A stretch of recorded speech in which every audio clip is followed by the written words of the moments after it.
ప్రధానంగా ఆనాటి ప్రభుత్వం 10 సంవత్సరాలలో అభివృద్ధి అనే ముసుగులో ధనిక తెలంగాణ రాష్ట్రాన్ని దోచుకునే దాంట్లో ప్రధాన ఏజెండా రెండిట్లో వాళ్ళు టార్గెట్ పెట్టుకున్నారు. మూడిట్లో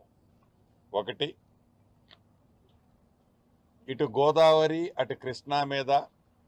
నీరు వృధాగా సముద్రంలోకి పోతున్నాయి. ఈ నీటిని వడేసి పట్టుకొని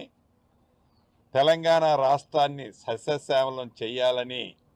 నా కోరిక అని ఒక దొంగ మాటలతో 7 కాదు 8 ఇంత అద్భుతంగా కట్టాను కాళేశ్వరం అని చెప్పే కాళేశ్వరంలో సుమారు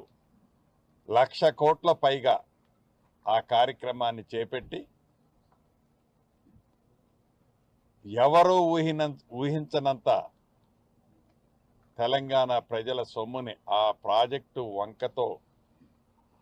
దోచుకున్న సంగతి, దానిలో జరిగిన లోపాలు,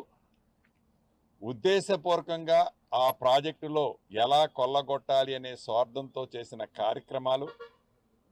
ఆ ప్రాజెక్టు పేరుతో ఆనాటి పింక్ కలరు వ్యవస్థని మరింత ఆర్థికంగా బలోపేతం చేయటానికి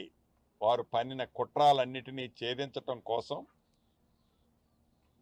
ఒక కమిషన్ని ఒక రిటైర్డ్ జడ్జి గారితో ఈ ప్రభుత్వం నియమించిన తర్వాత దానికి సంబంధించిన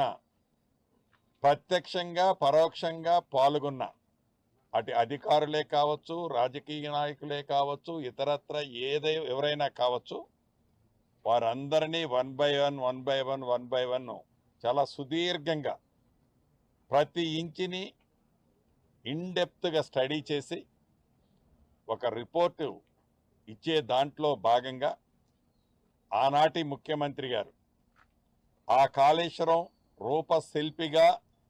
తనే చెప్పుకున్న మహానుభావుడు ఎవరైతే ఉన్నారో